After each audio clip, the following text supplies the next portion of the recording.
இன்றைக்கி ஆகஸ்ட் 4 காலையில் 6 மணி ஆகுது. இன்றைக்கி ரொம்ப முக்கியமான ஒரு ரைடு. எல்லா ரைடர்ஸ்க்கும் இருக்கிற ஆசை லடாக் போகணும். எனக்கும் அந்த ஆப்பர்ச்சுனிட்டி இப்போ கிடச்சிருக்கு. இன்றைக்கி நான் லடாக் ரைடு கிளம்பணும். ஆனால் நைட் ஃபுல்லாக தூக்கம் இல்லை. ஏன்னா லடாக் ரைடு எப்படி சக்ஸஸ்ஃபுல்லாக முடிப்போம், புது புது நபர்களை எப்படி சந்திப்போம், புது புது இடங்களை எப்படி போய் பார்ப்போம். ஏன்னா கம்ப்ளீட்டாக பைக்லேயே பண்ணி ஆகணும். இது வரைக்கும் நான் தமிழ்நாட்டுக்குள்ளே 2.5 வருஷமாக ஹில் ஸ்டேஷன்ஸில் பைக் ரைட் பண்ணியிருக்கேன். ஒரு 4-5 நாள் அதிகபட்சமாக வெளியே தங்கியிருக்கேன். ஆனால் அது எல்லாமே மேக்ஸிமம் சோலோ ரைடாக தான் இருந்தது. ஆனால் இந்த வாட்டி ஒரு குரூப் ரைடு, எல்லாமே புதுசு தான் எனக்கு இல்லை. அதனால் என்ன முடிவு எடுக்கிறதுன்ற ஒரு பெரிய குழப்பம், தயக்கம். கிட்டத்தட்ட 2 நாளைக்கு முன்னாடியே லடாக் ப்ரிப்பரேஷன் வீடியோலாம் போட்டுட்டேன். ஆனால் நான் தான் ப்ரிப்பேர் ஆகலை. ஏன்னா அந்த திங்ஸ்லாம் கொண்டு வந்து என் ரூமில் வச்சதோடு சரி. அதுக்கப்புறம் நான் எதையுமே பேக் பண்ணல, வண்டிலையும் லோட் பண்ணல. இன்றைக்கி வேறு டைம் ஓடிக்கிட்டே இருக்குது. 12 மணிக்கு மேலே ஆயிடுச்சு. ஸோ ஒரு முடிவு எடுத்தாகணும். என்ன பண்ணலான்னு யோசிக்கும் போது நான் யோசித்த முதல் முடிவு, முதல்ல ஃபேமிலிக்கிட்ட சொல்லிவிடுவோம். ஃபேமிலி பற்றி சொல்லணுன்னா God's grace and God's blessing. நல்ல ஒரு அம்மா அப்பா, நல்ல ஒரு ஒய்ஃப், நல்ல 2 பிள்ளைங்க. ஸோ முதல்ல அவங்கக்கிட்ட சொல்லிவிடுவோம், ட்ரிப்புக்கு போகலை, அதனால் நான் வித்ட்ரா பண்ணலான்னு இருக்கிறேன் அப்படின்னு யோசிக்கும் போது என்னுடைய வாட்ஸ்அப்பில் ஒரு மெசேஜ் வருது. இன்றைக்கி என்ன டே? ஆகஸ்ட் 4, ஃப்ரெண்ட்ஷிப் டே, நண்பர்கள் தினம். அந்த மெசேஜ் என்னுடைய நண்பன்கிட்ட இருந்து தான் வந்திருந்தது வாட்ஸ்அப்பில். என்னை பொறுத்த வரைக்கும் நட்பை பற்றி சொல்லணுன்னா அது கடவுளால் கொடுக்கப்பட்ட ஒரு வரம். ஏன்னா எல்லாருக்குமே அது அமையறதில்லை. பட் எனக்கு அது அமைஞ்சிருக்கு. ஸோ என்னுடைய எதிர்பார்ப்பு எதை வச்சுன்னு பார்த்தீங்கன்னா, நீங்கள் கூட கூகுளில் போட்டு பார்க்கலாம், டேவிட் ஜோனத்தன் ஃப்ரெண்ட்ஷிப்னு சொல்லிட்டு. அந்த மாதிரி ஒரு ஃப்ரெண்ட்ஷிப் தான் இருக்கணும் அப்படின்னு நான் விரும்பினேன். ஸோ அப்படிப்பட்ட ஒரு நண்பன்கிட்ட இருந்து தான் எனக்கு மெசேஜ் வந்திருந்தது. அவன் அனுப்பின அந்த மெசேஜை படித்ததுக்கப்புறம் ஒரு பெரிய சந்தோஷம், தன்னம்பிக்கை, பலன் எல்லாமே வந்துருச்சு. ஏன்னா கடவுளால் கொடுக்கப்படுற எல்லாமே அப்படி தான் இருக்கும். ஸோ அதனால் ஃபைனலாக ஒரு முடிவு பண்ண, லடாக் கிளம்புறோம், சக்ஸஸ்ஃபுல்லாக அந்த ரைடை முடிக்கிறோம், எவ்வளோ ஆப்ஸ்டிக்கல்ஸையும் தாண்டி வந்துட முடியுன்ற ஒரு நம்பிக்கையில் இப்போ கிளம்புறேன். என் நண்பனுடைய மெசேஜ் ஏன் எனக்கு முக்கியமானதாக இருந்ததுன்னா, நான் லடாக் போகணும்னு ஃபஸ்ட்டு நான் டிசைட் பண்ணும்போது முதல்ல சொன்னது அவங்ககிட்ட தான். அவன் தான் என்னை என்கரேஜ் பண்ணி லடாக் போகிறது என்னுடைய long time dream, so miss பண்ணிடாத, தைரியமாக போயிட்டு வான்னு என்னை என்கரேஜ் பண்ணது, தைரியப்படுத்தினது அவன் தான். அதனால தான் இந்த டைமில் அவனுடைய மெசேஜ் எனக்கு ரொம்ப முக்கியமானதாக இருந்தது. அதுக்கு பிறகு சர்ச்சுக்கு வந்திருந்த 2 தம்பிங்களை கூப்பிட்டேன், காலேஜ் பிரசாந்த். 2 பேரையும் கூப்பிட்டு நான் அண்ணன் போகிறேன், ஸோ எனக்கு ஹெல்ப் பண்ணுங்கள், நான் எதுவுமே பேக் பண்ணல, உடனே கிளம்பணும்னு சொன்னதுக்கப்புறம் 1:30 மணிக்கு மேலே தான் பார்த்தீங்கன்னா பேக்கிங் எல்லாமே நடந்தது. இன்னொரு முக்கியமான விஷயம், நான் லடாக் ட்ரிப்பு கிளம்புறேன்னு வாட்ஸ்அப்பில் ஸ்டேட்டஸ் போடும்போது நிறைய பேர் என்னை விஷ் பண்ணியிருந்தீங்க. அவங்க எல்லாருக்கும் ஒரு big thanks and thank you.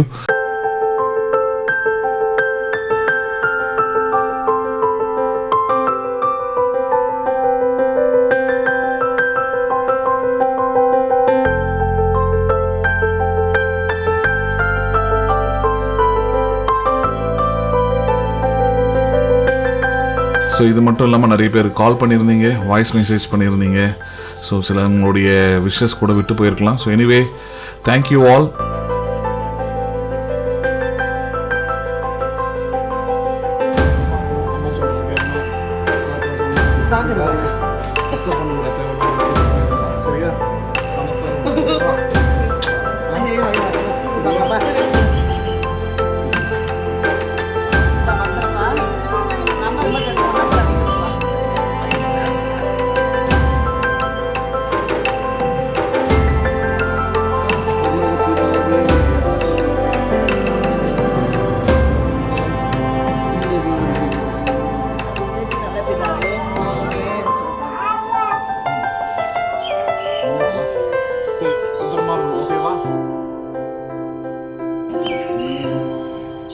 My dear boy.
Right colour.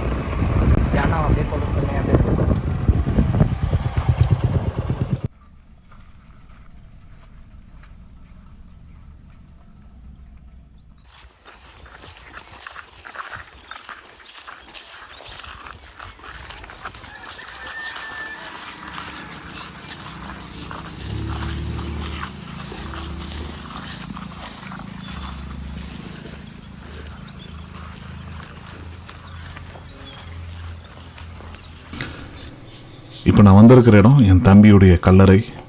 2014 at the age of 23 வயசில் அவன் ஃப்ரெண்டோடு கூட பைக்கில் போகும்போது ஹி வாஸ் பாஸ்ட் அவே. சரி, கிட்டத்தட்ட 10 வருஷம் கழித்து மறுபடியும் இப்போ தான் வந்திருக்கேன். இப்போ இருந்திருந்தானா கண்டிப்பாக நானும் அவனும் தான் பைக் ரைட்லாம் பண்ணியிருப்போம் 2 பேரும். அவனும் ரொம்ப நல்ல பைக் ஓட்டுறவன் தான், பைக் மேலே ரொம்ப ஆசை உள்ளவன். கடைசியாக அவன் என்கிட்ட கேட்ட விஷயம் எனக்கு இன்றைக்கும் நல்ல ஞாபகம் இருக்குது. பைக் வாங்கணுன்னு தான் அவன் கேட்டது. அவனுக்கு அப்போ 23 வயசு, காலேஜெலாம் முடிச்சுட்டு வேலைக்கு போகிற நேரம் அது. So anyway every thing happens. But அவன் கடவுளோடு இருக்கிறான்றதான் என்னுடைய பெரிய நம்பிக்கை. அதனால் அந்த நம்பிக்கையோடு கூட வீட்டில் எல்லார்கிட்டையும் சொல்லியாச்சு, இப்போ கடைசி இந்த வழியில் தான் தாண்டி போகணும், அதனால் கல்லறையாவது பார்த்துட்டு போகலான்னு வந்திருக்கேன். எனிவே எல்லாம் முடிஞ்சிருச்சு. இப்போ நேராக இங்கேருந்து கிளம்பி ரைட் ஸ்டார்ட் பண்ண போகிறேன். ஸோ எனக்கு பெரிய ஹெல்ப்பாக என் தம்பி மாதிரி இருந்து செஞ்சது இவங்க 2 பேர் தான், தாலிப், பிரசாந்த். இவங்க 2 பேர் தான் எனக்கு ஃபுல் ஹெல்ப் பண்ணி எல்லாமே எனக்கு பண்ணி கொடுத்துருக்குறாங்க.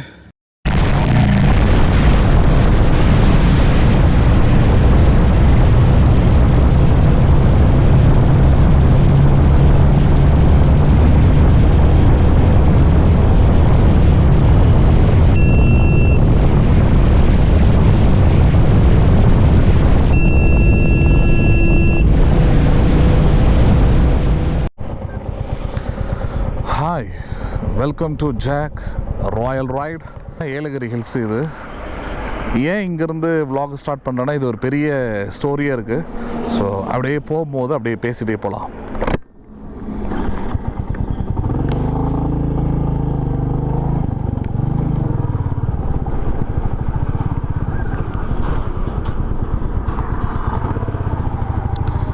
என்ன ஸ்டோரி அப்படின்னு பார்த்தீங்கன்னா, ஃபஸ்ட்டு ரைடு நான் ஏலகிரியில் தான் ஸ்டார்ட் பண்ணேன் 2017. எப்படி ஸ்டார்ட் பண்ணேன்னா,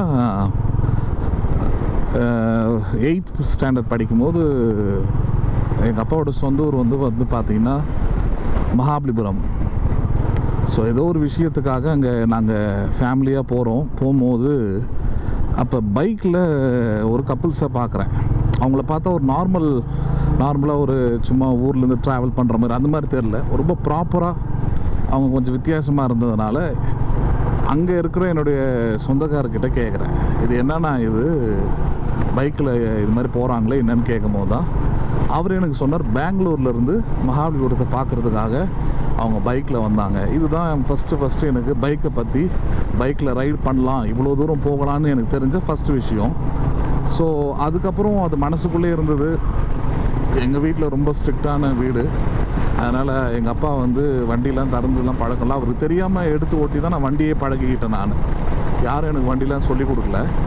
அவர் ஆஃபீஸ் போன டைமில் அவருடைய வண்டி எடுத்து ஓட்டி அப்படி தான் நான் பழகிக்கிட்டேன். செட்டாக் ஒன்று ஒரு வண்டி இருக்குது, செட்டாக் அந்த வண்டி தான். இந்த ஆசை அப்படியே உள்ளே இருந்தது. ஸோ அது எப்போ நிவர்த்தி ஆச்சுன்னா, 12th ஸ்டாண்டர்ட் படிக்கும் போது ஒரு ஆசை வந்துருச்சு எனக்கு. அந்த ஆசையை நான் எப்படி அதை வச்சுக்கிட்டேன்னா, கல்யாணம் ஆகிட்ட பிறகு தான் ஃபஸ்ட்டு ரைடே நம்ம பைக்கில் போகணும், அது வரைக்கும் நம்ம பைக்கில் எங்கேயுமே வேறு எங்கேயும் போகக்கூடாது அப்படின்ற மாதிரி பிளானில் வச்சுருந்தேன்.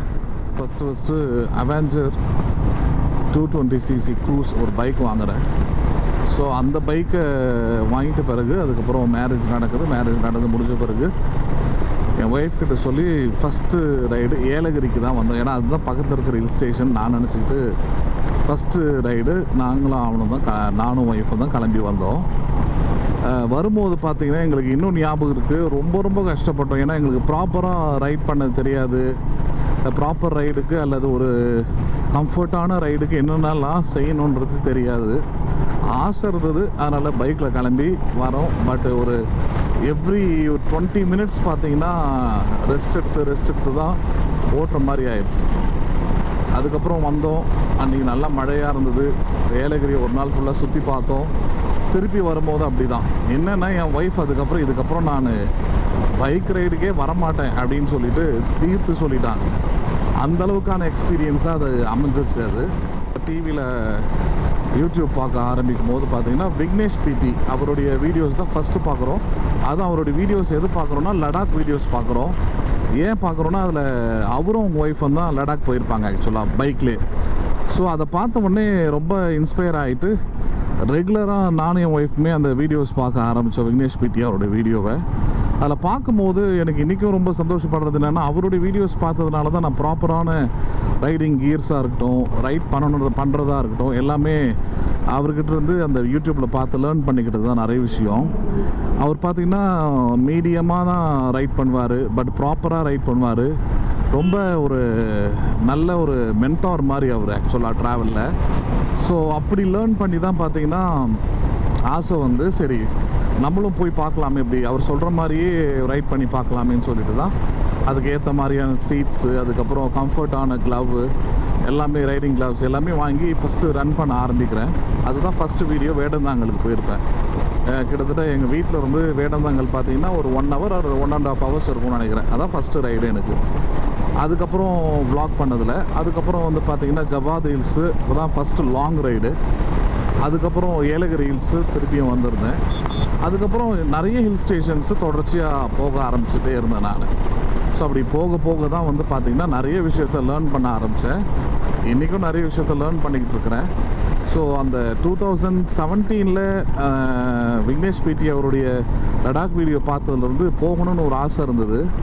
பட் இப்போ நான் ப்ரிப்பேர் ஆகி இப்போ கிளம்பி இதை ஃபர்ஸ்ட் டே போயிட்டுருக்கிறேன். இப்போ தான் எனக்கு தெரியுது அது எவ்வளோ ஒரு டஃப்பான விஷயம். சாதாரணமாக அதை நினச்ச மாதிரி இருந்தது எனக்கு, இல்லை நம்ம லடாக் போகிறாங்க அப்படின்றது. பட்டு ப்ரிப்பரேஷனாக இருக்கட்டும், ஹெல்த் வைஸாக இருக்கட்டும், அல்லது ஃபினான்ஷியலாக இருக்கட்டும், அல்லது வந்து பார்த்திங்கன்னா மைண்ட் வைஸாக இருக்கட்டும், எல்லாத்துக்குமே ஃபேமிலி ஒர்க்கு எல்லாத்தையுமே வந்து பார்த்திங்கன்னா பேலன்ஸ் பண்ண வேண்டியதாக இருக்குது. ஏன்னா கிட்டத்தட்ட ஒரு 20 to 25 days கம்ப்ளீட்டாக ஃபேமிலியிலேருந்து பிரிஞ்சு நீங்கள், அதுவும் இது எப்படி இருக்குன்னா மற்ற இடம் மாதிரி தினமும் எக்ஸ்ப்ளோர் பண்ணுற இடமாலாம் இருக்காது. தினமும் லடாக் ரைட்னாலே இப்போ ரன் பண்ணிக்கிட்டே இருக்கிற மாதிரி தான் இருக்கும், ரைட் பண்ணிக்கிட்டே இருக்கிற மாதிரி தான் இருக்கும். ஸோ அதில் ஃபர்ஸ்ட் டே இன்றைக்கி காஞ்சிபுரத்துலேருந்து கிளம்பி ஓசூரில் போயிட்டு இன்றைக்கி நைட் ஸ்டே. நாளைக்கு அங்கேருந்து கிளம்பி ஹைதராபாத்தில் செகண்ட் டே. இது மாதிரி ஒவ்வொரு நாள் பிளான். ஸோ யார் கூட போகிறேன்னு பார்த்தீங்கன்னா அந்த காயல் 92 ரைடர்னு சொல்லிட்டு யூடியூப்பில் இருக்கார். ஸோ அவருடைய குரூப்பில் தான் வந்து அவர் அனௌன்ஸ்மெண்ட் போட்டிருந்தார். ஸோ அதை பார்த்துட்டு தான் சரி ஓகே போய் பார்க்கலாம் அப்படின்னு சொல்லிட்டு இப்போ கிளம்பி போய்கிட்டுருக்கிறேன். கிட்டத்தட்ட 3 மணிக்கு வீட்டில் இருந்து கிளம்புனேன் நான் காஞ்சிபுரத்துலேருந்து. ஸோ இப்போ பார்த்தீங்கன்னா ஏலகிரியை தாண்டி இப்போ போய்கிட்டுருக்கிறேன். இன்னும் பார்த்தீங்கன்னா எனக்கு 1.5 மணி நேரம் டைம் காட்டுது. 7 மணிக்கு தான் போய் சேருவேன் நான். அது ஏன்னு பார்த்தீங்கன்னா நடுவில் ஃபுல்லாக சரியான மழை. இங்கே தான் வெயில் நல்லா அடிக்குது. அதுவும் நான் ப்ரேயர் பண்ணிக்கிட்டே வந்தேன், ஏலகிரி வரும்போது நல்லா வெயில் அடிக்கணும், ஏன்னா இங்கிருந்து தான் vlog-ஏ ஸ்டார்ட் பண்ணணும்னு சொல்லிட்டு. அதே போலவே நான் நினச்சது மாதிரி இங்கே நல்ல வெயில் அடிக்குது. ஸோ அதனால் ரொம்ப சந்தோஷமாக ஹாப்பியாக இந்த ரைடை இப்போ நான் ஸ்டார்ட் பண்ணியிருக்கேன். Let's continue the right.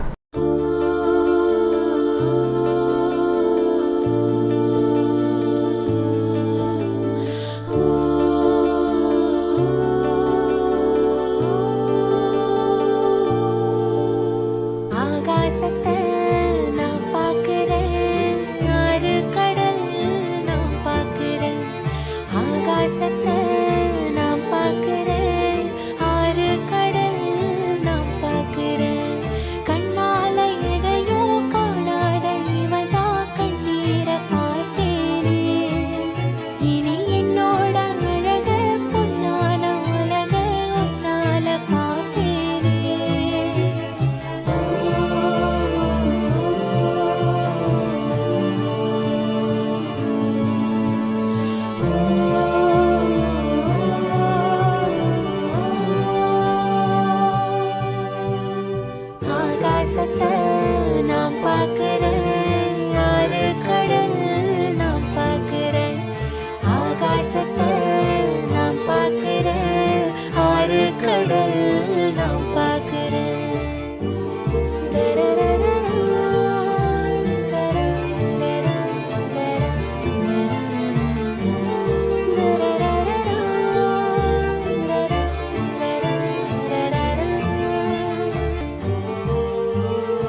கிட்டத்தட்ட டைம் இப்போ 7:30 நினைக்கிறேன்.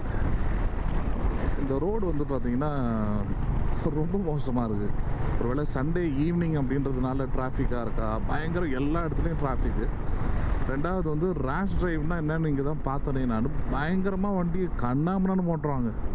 அப்படிலாம் நான் பார்த்ததே இல்லை. ரொம்ப அப்பப்போ நிறைய ஆக்சிடெண்ட்ஸ் அங்கங்கே கீழே விழுந்து கிடக்கிறது டூ வீலரில் இதெல்லாம் பார்க்குறேன். இந்த ரோடு அப்படி தான் இருக்குது.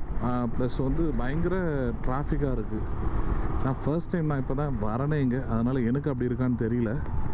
ஸோ இன்னும் ஒரு 10 மினிட்ஸில் போயிடுவோம், 10 நிமிஷத்தில். இப்போ இதில் இருக்கிற பெரிய தொந்தரவு என்னன்னு பார்த்தீங்கன்னா, யூஸ்வலாக மற்ற இடத்துலக்கெலாம் போனோம்னா போய் எல்லாத்தையும் லக்கேஜ் எல்லாத்தையும் அன்பேக் பண்ணிவிட்டு ஒரு நாளோ இல்லை 2 நாளோ எக்ஸ்ப்ளோர் பண்ணிவிட்டு திருப்பியும் தான் லக்கேஜ் எடுத்து லோட் பண்ணுற மாதிரி இருக்கும். ஆனால் இது அப்படி இல்லை. லடாக் ட்ரிப் எப்படின்னா தினமும் லக்கேஜை நீங்கள் அன்லோட் பண்ணணும், தினமும் லக்கேஜை லோட் பண்ணணும். தூங்குகிற டைம் ரொம்ப கம்மியாக இருக்கும், ட்ரைவ் பண்ணுற நேரம் தான் உங்களுக்கு அதிகமாக இருக்கும். ஸோ இப்போ ஸ்டே ஏற்கனவே சொன்ன மாதிரி காயல் 92 ரைடர். ஸோ அவங்க தான் இதெல்லாமே முடிவு பண்ணியிருக்காங்க, ஸ்டே எங்கே எல்லாமே. ப்ளஸ் நாளைக்கு பார்த்தீங்கன்னா ஓசூர்லேருந்து ஹைதராபாத் ஒரே ஸ்ட்ரெச்சு. எப்படி எல்லோரும் ஓட்டுவாங்கன்னு தெரில, நானும் எப்படி ஓட்டுவேன்னு தெரியல. பரவாயில்ல, போய் தான் ஆகணும், வேறு வழி கிடையாது. ஸோ லடாக் ரைடு அப்படின்னா ரொம்ப ரொம்ப ரொம்ப ரொம்ப சகிப்புத்தன்மை, பொறுமை எல்லாமே தேவைப்படுது. இதில் இல்லாத விஷயமே இல்லை போல். இதில் அவ்வளோ விஷயங்கள் இதில் தேவைப்படுது. எனவே ஃபர்ஸ்ட் டே கொஞ்சம் மழை அப்படி இப்படின்னு எல்லாமே இருந்தாலும் ஓரளவுக்கு நல்லாவே போயிட்டு இருக்குது. இன்னொரு 10 மினிட்ஸில் போய் சேர்ந்துட்டேன்னா அதுக்கப்புறம் சாப்பிட்டுட்டு அடுத்த கட்ட வேலையெல்லாம் பார்க்கணும். ஏன்னா இப்போ போயும் உடனே ரெஸ்ட் எடுக்க முடியாது. எல்லாத்தையும் அன்பேக் பண்ணிவிட்டு அன்லோட் பண்ணிவிட்டு அதுக்கப்புறம் இந்த ரெக்கார்ட் பண்ணியிருக்கிற கேப்சர் பண்ணியிருக்கிற எல்லா எஸ்டி கார்டையும் பார்த்தீங்கன்னா எல்லாத்தையும் காப்பி பண்ணி வைக்கணும். Day 1 Day 2 அப்படின்னு போட்டு, அப்போ தான் எடிட் பண்ணும் போது ஈஸியாக இருக்கும். ரெண்டாவது மெமரி கார்டும் கிடைக்கும். ஏன்னா 20-25 நாளுக்கு தேவையான மெமரி கார்டெலாம் எடுத்துகிட்டு வர முடியாது. ஸோ அதுக்கு தான் ஹார்ட் டிஸ்க் அதெல்லாம் எடுத்துகிட்டு வந்துருக்கேன். ஸோ காப்பி பண்ணியாட்டுன்னா அதுக்கப்புறம் ஈஸியாக இருக்கும். ஸோ அதனால் போன உடனே ரெஸ்ட்டில் எடுக்க முடியாது. 10-10:30 மேலே உட்காந்து தான் ரெஸ்ட் எடுக்கணும். சரி, பார்க்கலாம். இந்த பக்கம் போகணும்.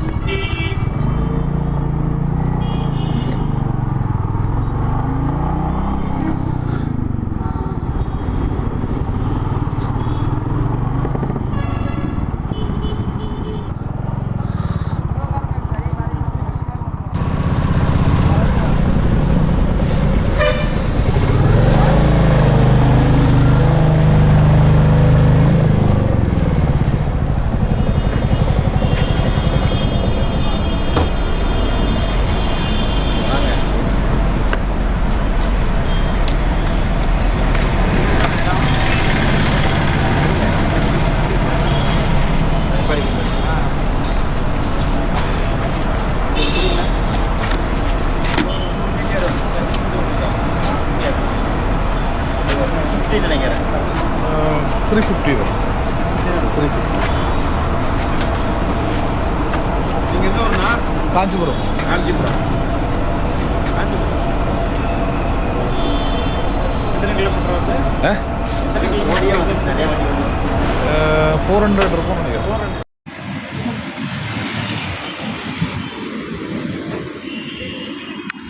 ஹாய், இப்போ பார்த்தீங்கன்னா ஓசூரில் வந்துட்டேன் நான். ஸோ ஃபஸ்ட் டே வந்து பார்த்தீங்கன்னா ஓசூரில் தான் ஹால்ட்டு. ஸோ நாளைக்கு ஹைதராபாத். வரும்போது மழை வேறு, அதனால் ரொம்ப சில்லுன்னு ஆகிடுச்சு. பட் ஓசூர்லலாம் மழை இல்லை, நல்ல ட்ரையாக தான் இருக்குது. ஸோ அதனால் வந்து ஒரு காஃபியும் முறுக்கும் சாப்பிட்லான்னு உட்காந்துருக்குறேன். ஏன்னா குரூப் வந்த பிறகு தான் சாப்பிட முடியும்.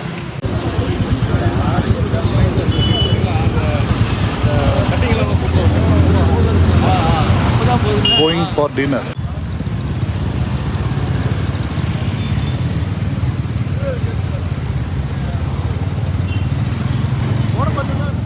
பில்லர் போட்டு அப்புறம் காங்கிரீட் போட்டு வருவாங்க. எல்லாம் ரைட் தான். அதோட காப்பி வந்து அப்படியே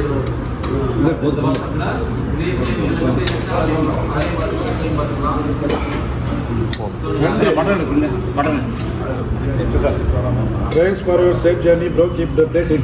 கண்டிப்பா அக்கா ரொம்ப சந்தோஷம் நீங்கள். ஹாய், இப்போ பார்த்தீங்கன்னா நைட் டின்னரு என்னென்ன ஆச்சுன்னு பார்த்தீங்கன்னா பிரியாணி ராஜான்னு சொல்லிட்டு ஒரு யூடியூப் சேனல் இருக்குங்க. ஸோ அவங்களுடைய ஹோட்டல் இது. ஹஸ்பண்ட் அண்ட் ஒய்ஃப் 2 பேருமே ரைடர்ஸ் அவங்களுடைய ஹோட்டல். எல்லாருக்குமே இங்கே டின்னரு சாப்பிடவே முடியல. எல்லா நான்வெஜ்ஜையும் பார்த்துட்டேன் இன்றைக்கி. எல்லாமே இருந்தது. மீன், கிராப்பு, ப்ரானு, அப்புறம் சிக்கன் பிரியாணி, மட்டன் பிரியாணி, என்னென்னு சொல்ல முடியல, அவ்வளோ இருந்தது. ஸோ அவர் தான் பிரியாணி ராஜா. நாளைக்கு அவரும் ரைடில் வராரு. ஸோ சூப்பராக எங்களுடைய ஹாஸ்பிட்டாலிட்டி, சர்விங் எல்லாமே ரொம்ப அருமையாக இருந்தது. இப்போ தான் டின்னர் சாப்பிட்டு முடித்தேன். ஏற்கனவே சொன்ன மாதிரி பெரிய தாயின்னு ஒரு ஹோட்டல், பிரியாணி ராஜா அந்த யூடியூப் சேனல் பேர். ஸோ அதனால் நாங்கள் ஸ்டே பண்ணுற இடத்துலேருந்து ஒரு 10 மினிட்ஸ் இங்கே உள்ளே வந்தோம். பயங்கரமாக கவனிச்சாங்க. எக்கச்சக்கமாக சாப்பிட்டோம். ரொம்ப நல்லா இருந்தது. ப்ளஸ் நாளைக்கு வந்து என்னென்னா, இது என்ன பார்த்தீங்கன்னா, இதுதான் லாஸ்ட் திரும்பி வர வரைக்கும். இதான் நாளைக்கு ஹைதராபாத் போயிடும். அங்கே ஓரளவுக்கு பரவாயில்லன்னு சொல்லுவாங்க. அதுக்கப்புறம் அடுத்த நாள் நாக்பூர் போவோம் பாருங்கள். அன்னிலேருந்து ஒழுங்கான சாப்பாடு இருக்க போகிறதில்ல. ஏன்னா நார்த் இந்தியாவில் இங்கே நம்ம தமிழ்நாட்டில் இருக்கிற மாதிரியான சாப்பாடெலாம் கிடைக்காது. ஸோ அதனால் இன்றைக்கே வெளிச்சு கட்டுன்னு கட்டியாச்சு. ஒரு 20 நாள் கொஞ்சம் கஷ்டமாக தான் இருக்கும் சாப்பாடு விஷயம். பட் எனிவே நல்லா இருந்தது. Good night.